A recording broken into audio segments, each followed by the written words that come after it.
শক্তিশালী বৃষ্টি বলয় ঝুলুমের প্রভাবে রাজধানী সহ দেশের বিভিন্ন স্থানে দমকা হাওয়া ও বৃষ্টি বজ্রপাতে 7 জেলায় 14 জনের মৃত্যু। বাইরে বের হয়ে দেখি যে ওরা 4 জন চারদিকে পড়ে আছে। আমার বড় ছেলে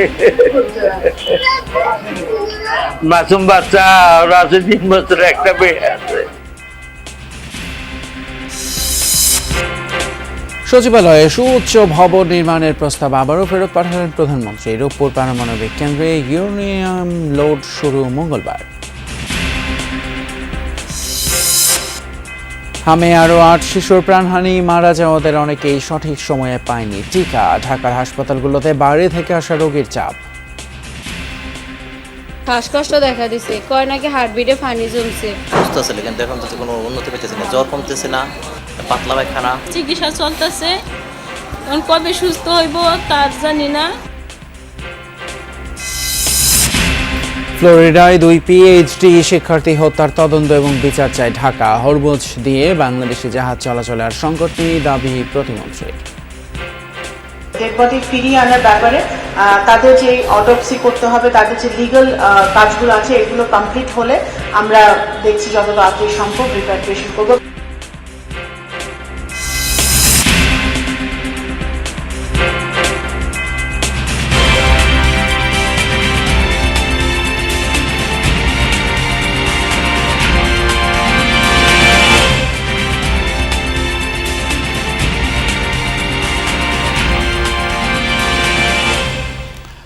সবাইকে আমন্ত্রণ যমুনা নিউজে। আপনাদের সঙ্গে আছি আমি ফয়সাল তিতুমির। এতক্ষণ শিরোনামগুলো দেখলেন। শক্তিশালী বৃষ্টি বলয়ের প্রভাবে দেশের বিভিন্ন স্থানে ঝড় বৃষ্টি হয়েছে। তপ্ত জমিন শীতল হলেও আকাশ ভেঙে নামা বৃষ্টিতে ভোগান্তিও পোহাতে হয়েছে রাজধানীবাসীকে। রোববার বিকেলের পর ঢাকার বেশিরভাগ এলাকায় শুরু হয় মুষলধারে বৃষ্টি। কালো মেঘের আধার নেমে আসে। ঘণ্টাখানেকের বৃষ্টিতে তাপমাত্রা নেমে আসে অনেকটাই। হঠাৎ বৃষ্টিতে কিছুটা বিপাকে পড়তে হয় অফিস ফেরত মানুষদের। কোথাও কোথাও বৃষ্টির পানি জমে তৈরি হয় জলজট। সামান্য ভোগান্তি হলেও তীব্র গরম থেকে মুক্তি মেলায় স্বস্তি প্রকাশ করেছেন সবাই। আর স্বস্তির এই বৃষ্টিতে চলমান হিট ওয়েভ কমে যাবে বলে জানিয়েছে আবহাওয়া অফিস। বৃষ্টি হতে পারে আগামী কয়েকদিনও। আজও আগামীকালের ভিতরে যে চলমান যে হিটওয়েভ আছে এটা অনেকটাই শেষ হয়ে যাবে। আর যেহেতু বৃষ্টি ইতিমধ্যে শুরু হয়েছে, আমরা যদি বৃষ্টির রেকর্ড দেখি লাস্ট 24 ঘন্টা, গত রাত্রে সর্বোচ্চ বৃষ্টি হয়েছে 127 মিলিমিটার রংপুরে, এছাড়া দিনাজপুর, সৈয়দপুর এইসব জায়গাতে বৃষ্টি হয়েছে। প্রচণ্ড গরমে স্বস্তির বৃষ্টির মাঝেই বজ্রপাতে 7 জেলায় নিহত হয়েছেন 14 জন। এর মধ্যে গাইবান্ধাতেই চাচা ভাতিজা সহ প্রাণ গেছে 5 জনের, আহত হয়েছেন আরও 2 জন। বিকেলে হঠাৎই বৃষ্টি নামে দেশের বিভিন্ন জেলায়। বজ্রপাতে ঘটে প্রাণহানির ঘটনা। নিহতদের মধ্যে কয়েকজন কৃষক। তীব্র গরমের পর দেশের বিভিন্ন জেলায় স্বস্তির বৃষ্টি। তবে এরই মধ্যে কয়েক জেলায় বজ্রপাতে ঘটল হতাহতের ঘটনা। গাইবান্ধার সুন্দরগঞ্জে বিকেলে বৃষ্টি নামে। এ সময় ধোপাডাঙ্গা গ্রামে একটি টিনের ছাপরা ঘরে গরুসহ আশ্রয় নেন কয়েকজন। হঠাৎ বজ্রপাত হলে ঘটনাস্থলেই মৃত্যু হয় ফুয়াদ হাসান নামে এক যুবকের। আহতদের হাসপাতালে নেওয়া হলে মিজানুর রহমান ও রাফি নামে 2 জনকে মৃত ঘোষণা করেন চিকিৎসক। সম্পর্কে তারা চাচা ভাতিজা। এছাড়া সাঘাটা ও ফুলছড়িতে প্রাণ গেছে আরও 2 জনের। বজ্রপাত শব্দ হয়েছে, আমি বাড়ি থেকে বাইরে বের হয়ে দেখি যে ওরা 4 জন চারদিকে পড়ে আছে। সেদের ওখানে দাঁড়াচ্ছে, ওখানে আরো একটা ছেলে মিজান বা ওই প্রতিবেশী ও ওখানে স্পটেই মারা গেছে বাবারে। জামালপুর সদর ও মেলান্দহে বজ্রপাতে মারা গেছেন 2 জন। সিরাজগঞ্জেও মৃত্যু হয়েছে 2 জনের। পঞ্চগড়ের আটোয়ারী উপজেলার সোনাপাতিলা গ্রামে বজ্রাঘাতে প্রাণ গেছে এক চা শ্রমিকের, আহত হয়েছেন 2 জন। নাটোরের সিংরাজ চলনবিলে ধান কাটার সময় বজ্রপাতে নিহত হয়েছেন সম্রাট নামে এক শ্রমিক। বগুড়াতেও প্রাণ গেছে একজনের। রংপুরের বিভিন্ন এলাকায় ঝড় ও শিলাবৃষ্টিতে বেশ ক্ষয়ক্ষতি হয়েছে। উপড়ে পড়েছে গাছপালা। ঘরবাড়ির পাশাপাশি ক্ষতি হয়েছে বিভিন্ন ফসলেরও। বিদ্যুৎ বিচ্ছিন্ন হয়ে পড়ে কিছু এলাকা। ঠাকুরগাঁয়ে গত মধ্যরাতের কালবৈশাখী ঝড়ে বাড়িঘর ও ফসলের ক্ষতি হয়েছে। এদিকে সিলেট অঞ্চলে ভারী বৃষ্টি ও আগাম বন্যার পূর্বাভাস দিয়েছে আবহাওয়া অফিস। দ্রুত হাওরের ধান কাটার পরামর্শ দিয়েছে পানি উন্নয়ন বোর্ড। জাহিদ হাসান, যমুনা নিউজ। সচিবালয়ে ২১ তলা বিশিষ্ট সুউচ্চ অফিস ভবন নির্মাণের প্রকল্প আবারও ফেরত পাঠিয়েছেন প্রধানমন্ত্রী। প্রকল্পটি সচিবালয়ে না করে আগারগাঁও শেরেবাংলা নগর এলাকায় নির্মাণের সম্ভাব্যতা নিয়ে আলোচনা হয়েছে।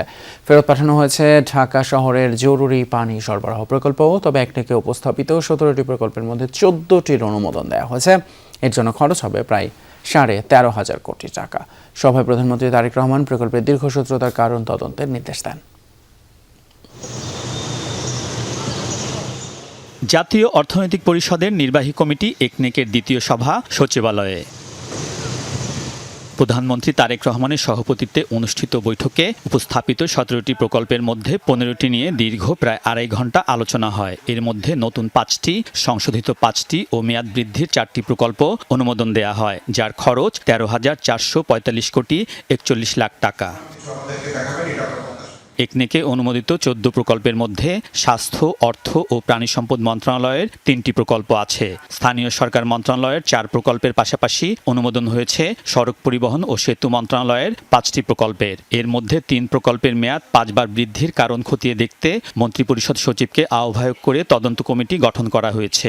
এর বাইরে রেল মন্ত্রণালয়ের ২টি প্রকল্পের অনুমোদন হয়েছে একনেকে। কয়েকটি প্রকল্পের শর্ত সাপেক্ষ বিভিন্ন বিষয় আছে, কয়েকটি প্রকল্পের ব্যাপারে তদন্তের বিষয় আছে এবং এর মধ্যে অনেকগুলো প্রকল্প পাশ হয়েছে। চট্টগ্রাম সিটি কর্পোরেশনের একটা প্রজেক্ট ছিল, যেটা আমাদের যে পরিচ্ছন্ন কর্মী নিবাস, আজকে একনেকে পাশ করে দেওয়া হয়েছে এবং আমি সেজন্য মাননীয় প্রধানমন্ত্রী সহ সমস্ত মন্ত্রীদেরকে ধন্যবাদ জানাচ্ছি। উপস্থাপিত হলেও একনেক থেকে দ্বিতীয়বারের মতো ফেরত পাঠানো হয়েছে সচিবালয়ে ২১ তলা বিশিষ্ট অফিস ভবন নির্মাণের প্রকল্প। এই ভবন নির্মাণে ৬৪৯ কোটি টাকা ব্যয় ধরা হয়েছিল। সেই অনুযায়ী প্রতি বর্গমিটারে ৫২,৭০৪ টাকা খরচ নিয়ে সমালোচনা ছিল। এ অবস্থায় আগারগাঁও শেরেবাংলা নগর এলাকায় সচিবালয় স্থানান্তরের দীর্ঘদিনের পরিকল্পনা নিয়ে আলোচনা হয় একনেকে। ঢাকা শহরে জরুরি পানি সরবরাহ প্রকল্পের অনুমোদনও হয়নি একনেকে। চিটাগংয়ে মুসলিম হলের একটা প্রকল্প ছিল, সেটা আগামী একনেকের মিটিংয়ে আসবে। এর বাইরে যেটা সচিবালয়ে যে বিল্ডিংগুলো আছে, যেটা আপনার ২১ তলা বিল্ডিং, যেটা প্রতি ফ্লোরে প্রায় ৩০,০০০ স্কোয়ার ফিট, এটা চিন্তাভাবনা করা হচ্ছে যে আগারগাঁওতে সেটা নিয়ে যাওয়া যাবে কিনা। অথবা আমরা জানি যে মালয়েশিয়াতে পুত্রজায়া মিনিস্ট্রি, আলাদা একটা মিনিস্ট্রি আছে, সেই টাইপের আলাদা কোনো এই যে আগারগাঁওকে ঘিরে মিনিস্ট্রিয়াল কোনো জায়গা করা যায় কিনা, সেই ধরনের চিন্তাভাবনাগুলো করা হচ্ছে। একনেকের বৈঠকে প্রকল্পের কার্যক্রমে দীর্ঘসূত্রিতার কারণ খতিয়ে দেখার নির্দেশনা দিয়েছেন প্রধানমন্ত্রী তারেক রহমান। প্রকল্প বাস্তবায়নে কেন দীর্ঘসূত্রিতা হয় সেটার ব্যাপারে তদন্ত করার জন্য বলা হয়েছে। আমাদের প্রাণ প্রকৃতিকে রক্ষা করে কিভাবে উন্নতিটা করা যায়, সেই সবগুলো দিক থেকে কিন্তু বিচার করা হয়েছে। পরিকল্পনা মন্ত্রী অনুমোদিত ৫০ কোটি টাকার কম ব্যয় সম্বলিত ৩৩টি প্রকল্প সম্পর্কে একনেক সভায় অবহিত করা হয়। অগ্রগতি রিপোর্ট দেয়া হয় বিগত সময়ে নেয়া অতিরিক্ত ব্যয় ও রাজনৈতিক বিবেচনায় গৃহীত প্রকল্প নিয়েও। আলমগীর স্বপন, যমুনা নিউজ, ঢাকা। চূড়ান্ত পর্যায়ে রূপপুর পারমাণবিক কেন্দ্র থেকে বিদ্যুৎ উৎপাদন। মঙ্গলবার বিদ্যুৎ কেন্দ্রের প্রথম ইউনিটে জ্বালানি দেয়া শুরু হবে। আর আগস্টে প্রধানমন্ত্রী তারেক রহমান আনুষ্ঠানিকভাবে বিদ্যুৎ সঞ্চালন কার্যক্রম উদ্বোধন করবেন। রোববার এসব তথ্য জানিয়েছেন বিজ্ঞান ও প্রযুক্তি মন্ত্রী। আর প্রথম ইউনিট থেকে ৩০০ মেগাওয়াট বিদ্যুৎ উৎপাদনের আশা করা হচ্ছে। অনুষ্ঠানে অনলাইনে যুক্ত হওয়ার সম্ভাবনা আছে রাশিয়ার প্রেসিডেন্ট ভ্লাদিমির পুতিনের।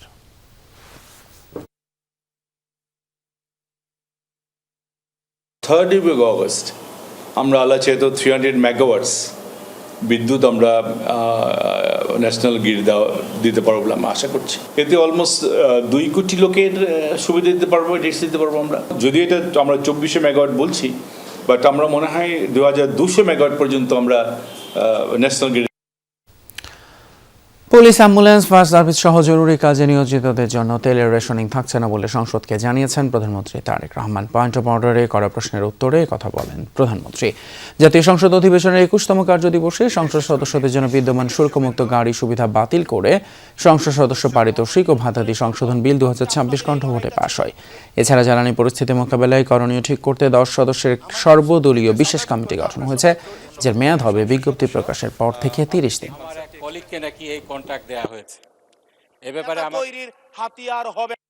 পুলিশ সহ এমার্জেন্সি বাহিনী যারা আছে, পুলিশ হোক, অ্যাম্বুলেন্স হোক, ফায়ার ব্রিগেড, এই জাতীয় যারা আছে, তাদের উপর থেকে এই যে এমবার্গোটা ছিল এটা সরিয়ে নেওয়া হয়েছে। এটা আরো 2 দিন আগে এই সিদ্ধান্তটি আমরা গ্রহণ করেছি, 2 দিন আগে এটি ক্লিয়ার করে দেওয়া হয়েছে। কাজে আশা করি ইনশাল্লাহ এই সমস্যা আর হওয়ার কথা না। এবারে হাম পরিস্থিতিতে নজর দেব। হামে আক্রান্ত হয়ে শিশু মৃত্যু থামছে না। গেল 24 ঘন্টায় সারা দেশে আরও 8 শিশুর মৃত্যুর খবর জানিয়েছে স্বাস্থ্য অধিদপ্তর। বিভিন্ন জেলা থেকে আসা রোগীদের বেশ চাপ রয়েছে ঢাকার হাসপাতালগুলোই। চিকিৎসকরা বলছেন, মারা যাওয়া শিশুদের অনেকেই সঠিক সময়ে টিকা পায়নি। মৃত্যুর নেপথ্যে আছে অপুষ্টি আর দেরি করে হাসপাতালে আসার প্রবণতাও। অবুঝ শিশুর এই ভাষা মা ছাড়া আর কি কেউ বুঝতে পারে? হাসপাতালের বারান্দায় কাতরানো আদরের সন্তানকে সান্ত্বনা দিচ্ছেন মা আয়েশা আক্তার। 1 মাস 6 দিন ধরে রাজধানীর সংক্রামক ব্যাধি হাসপাতালে হামের সাথে লড়ছে এই শিশু। এই হাসপাতালে চিকিৎসা নেওয়া শিশুদের মধ্যে সবচেয়ে বেশি সময় ধরে ভর্তি থাকা রোগী সে। শ্বাসকষ্ট দেখা দিছে, কয় নাকি হার্টবিটে পানি জমছে, তারপরে আবার কয় নাকি টিবি হয়েছে। এরকম করতে করতে এখন পোলারে নিয়ে এখন সুস্থ। ভর্তি থাকা প্রায় সব শিশুরই রয়েছে তীব্র শ্বাসকষ্ট। নেবুলাইজার আর অক্সিজেনের নল দিয়ে শ্বাস প্রশ্বাস স্বাভাবিক রাখার প্রাণান্ত চেষ্টা অভিভাবকদের। 4 দিনে কোনো উন্নতি এখন পর্যন্ত পাইতেছি না, কিন্তু আমার বাচ্চা তো সুস্থ আছে, কিন্তু এখন তো কোনো উন্নতি পাইতেছি না। জ্বর কমতেছে না, পাতলা পায়খানা। এক জায়গায় বরঞ্চই দিয়ে তারপরে ওকে ভর্তি করছি। খুব সিরিয়াস অবস্থা ছিল। এখন ডাক্তার এসে অক্সিজেন খুলে দিয়ে বললো যে 1 ঘন্টা দেখেন যে অক্সিজেন ছাড়াও থাকতে পারে নাকি। যদি থাকতে পারে তাহলে ও সুস্থ। শুক্রবার থেকে আসছি, এসে চিকিৎসা চলতেছে। এখন কবে সুস্থ হইব তার জানি না। এভাবে ঘুরে ঘুরে দিন যাইতেছে। আত্মীয় স্বজন বিরক্ত হয়ে গেছে। চিকিৎসকরা বলছেন, আশঙ্কাজনক অবস্থায় থাকা বেশিরভাগ শিশুরই রয়েছে অপুষ্টিজনিত সমস্যা। হামের লক্ষণ দেখা দেওয়ার প্রাথমিক পর্যায়ে হাসপাতালে না আনাকেও দায়ী করছেন তারা। বাসার মধ্যে আসলে প্রথমেই যখন বাচ্চাটা অসুস্থ হবে, বাচ্চাটাকে একটু আলাদা রাখতে হবে, কারোর সাথে মিশতে দেওয়া যাবে না। যে কেউ এসে পট করে বাচ্চা দেখতে আসলে বাচ্চা অসুস্থ হয়েছে এইভাবে করা যাবে না। দরকার লাগে একটু বড় মশারি লাগায় বাচ্চাটাকে রাখতে হবে। আমার যতটুকু আছে তার ভিতরে একটু ভালো একটা ট্রিটমেন্ট দিয়ে দেখি না কষ্ট করে, যে বাচ্চাটা ভালো থাকে নাকি। হামের প্রাদুর্ভাব কমাতে 20 এপ্রিল থেকে দেশব্যাপী চলছে বিশেষ টিকাদান কর্মসূচি। সরকারের লক্ষ্য 95% শিশুকে টিকার আওতায় আনা। প্রথমত আমরা মাইকিং করে দিচ্ছি এবং টিভিতে অ্যাওয়ারনেস আছে এবং আমাদের ফিল্ড কর্মী আছে, তারা বাসা গেছে এবং রেড কিচেন থেকে আমাদের কিছু ভলান্টিয়ার দিয়েছেন, তারাও আমাদের সহযোগিতা করছেন। টিকার প্রভাব দৃশ্যমান হতে আরও 1-2 সপ্তাহ সময় লাগবে বলে মত জনস্বাস্থ্য বিশেষজ্ঞদের। তাজনুর ইসলাম, যমুনা নিউজ, ঢাকা। যুক্তরাষ্ট্রে 2 বাংলাদেশি পিএইচডি শিক্ষার্থী খুনের ঘটনার সুষ্ঠু তদন্ত এবং দোষীদের বিচার চেয়েছে বাংলাদেশ। এই ধরনের হত্যাকাণ্ড দুঃখজনক উল্লেখ করে পররাষ্ট্র প্রতিমন্ত্রী শামা ওবায়দ ইসলাম বলেছেন, এই ইস্যুতে এফবিআই সহ ওয়াশিংটনের সাথে যোগাযোগ রাখছে ঢাকা। মৃতদেহ যত দ্রুত সম্ভব দেশে ফেরাতেও কাজ করছে সরকার। অপর এক প্রশ্নের জবাবে প্রতিমন্ত্রী দাবি করেন, হরমুজ প্রণালীতে বাংলাদেশি জাহাজ চলাচলে আর কোনো সংকট নেই। ফ্লোরিডায় পিএইচডি প্রোগ্রামে থাকা মেধাবী 2 বাংলাদেশি শিক্ষার্থী জামিল লিমন ও নাহিদা বৃষ্টিকে হত্যার দায়ে আটক হয়েছে হিসাম সালে নামক ফিলিস্তিনি বংশোদ্ভূত এক মার্কিনী। জামিলের রুমমেট ছিল সে। উগ্র মেজাজের 26 বছরের হিসাম পারিবারিক সহিংসতা, ট্রাফিক আইন লঙ্ঘন ও চুরির দায়ে আগেও অভিযুক্ত ছিল। এ ঘটনা ওয়াশিংটনের বাংলাদেশ মিশন তদারকি করছে জানিয়ে পররাষ্ট্র মন্ত্রণালয় বলছে, শোকাহত 2 পরিবারের সাথেও কথা বলেছে সরকার। কিভাবে আনুষ্ঠানিকতা শেষে মরদেহ দেশে আনা যায় তা নিয়েও কাজ চলছে বলে জানান প্রতিমন্ত্রী। ডেড বডি ফিরিয়ে আনার ব্যাপারে তাদের যে অটোপসি করতে হবে, তাদের যে লিগাল কাজগুলো আছে, এগুলো কমপ্লিট হলে আমরা দেখছি যত তাড়াতাড়ি সম্ভব রিপ্যাট্রিয়েশন করবো। প্রবাসী কল্যাণ মন্ত্রণালয় এটাতে সহযোগিতা করছে এবং অন্যদের জন্য তো আমাদের অপেক্ষা করতে হবে। আমরা ওদের চেষ্টা করছি যে যত তাড়াতাড়ি সম্ভব আনা যায়। শামা ওবায়দ জানান, নৃশংস এই হত্যাকাণ্ডে জড়িতদের বিচার চায় ঢাকা। স্টেট ডিপার্টমেন্ট, এফবিআই থেকে শুরু করে সকল সংশ্লিষ্ট এজেন্সির সাথে আমরা যোগাযোগ রাখছি। যুক্তরাষ্ট্র এর ইনভেস্টিগেশনটা ভালো মতো করে, দ্রুততার সাথে করে এবং যারা এই নৃশংস ঘটনা ঘটিয়েছে সেটা বের করে যেন তাদেরকে বিচারের আওতায় আনা হয়। আসে হরমুজ প্রণালী দিয়ে বাংলাদেশি পতাকাবাহী জাহাজ চলাচল প্রসঙ্গও। হরমুজে আমাদের জয়যাত্রা সহ আরও যে সকল জাহাজ আসছে সেগুলো আমরা নিরাপত্তার সাথে আসবে। সম্প্রতি শেষ হওয়া সফরে আফ্রিকার দেশগুলো থেকে জ্বালানি তেল আনা নিয়েও কথা হয়েছে বলে জানান প্রতিমন্ত্রী। আর পশ্চিমবঙ্গ সহ ভারতের বিধানসভার ভোটে বিজেপি নেতাদের বাংলাদেশ নিয়ে দেয়া বক্তব্যকে সরকার আমলে নিচ্ছে না বলেও জানান শামা ওবায়দ ইসলাম। মাহফুজ মিশু, যমুনা নিউজ, ঢাকা। চাঁদপুর জেলা প্রশাসকের কার্যালয়ে ভয়েস অব জুলাই নামের একটি সংগঠনের সঙ্গে ছাত্র দলের নেতাকর্মীদের হাতাহাতি হয়েছে। রোববার দুপুরে স্মারকলিপি জমা দেওয়াকে কেন্দ্র করে এই ঘটনার সূত্রপাত। এতে কয়েকজন আহত হন। জেলা পরিষদের প্রশাসক অ্যাডভোকেট সলিমুল্লাহ সেলিমের বিরুদ্ধে জুলাই যোদ্ধাদের নিয়ে অবমাননাকর বক্তব্য দেওয়ার অভিযোগ তুলে জেলা প্রশাসকের কাছে স্মারকলিপি দিতে যায় ভয়েস অব জুলাই। স্মারকলিপিতে তারা এই সম্মেলনের প্রতিবাদ, দোষীদের শাস্তি এবং নিরপেক্ষ তদন্তের দাবি জানায়। স্মারকলিপি জমা দেওয়ার সময় ছাত্র দলের কয়েকজন উপস্থিত হলে দুই পক্ষের মধ্যে বাকবিতণ্ডা শুরু হয়। পরে হাতাহাতিতে জড়ায় তারা। এই সময় জেলা প্রশাসনের 2 কর্মচারী সহ 4 জন আহত হয়েছেন। এদিকে ঘটনার পর প্রতিবাদ ও বিক্ষোভ মিছিল করেছে ছাত্রদল।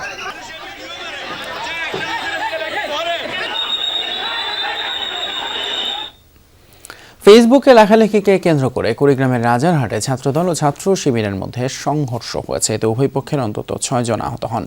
স্থানীয়রা জানায়, গণভোটের রায় বাস্তবায়নের দাবি এবং বিভিন্ন বিষয় নিয়ে সামাজিক যোগাযোগ মাধ্যম ফেসবুকে লেখালেখিকে কেন্দ্র করে দুই পক্ষের মধ্যে উত্তেজনা তৈরি হয়। এর জেরে বিকেল 3টার দিকে দেশীয় অস্ত্র নিয়ে উভয় পক্ষ সংঘর্ষে জড়ায়। এতে উপজেলা ছাত্রদলের আহ্বায়ক রুবেল পাচুয়ারি, উপজেলা ছাত্র শিবিরের সভাপতি সুজন মিয়া সহ 6 জন আহত হয়। পুলিশ বলছে, এখন পরিস্থিতি স্বাভাবিক। অভিযোগ পেলে তদন্ত করে আইনি ব্যবস্থা নেওয়া হবে।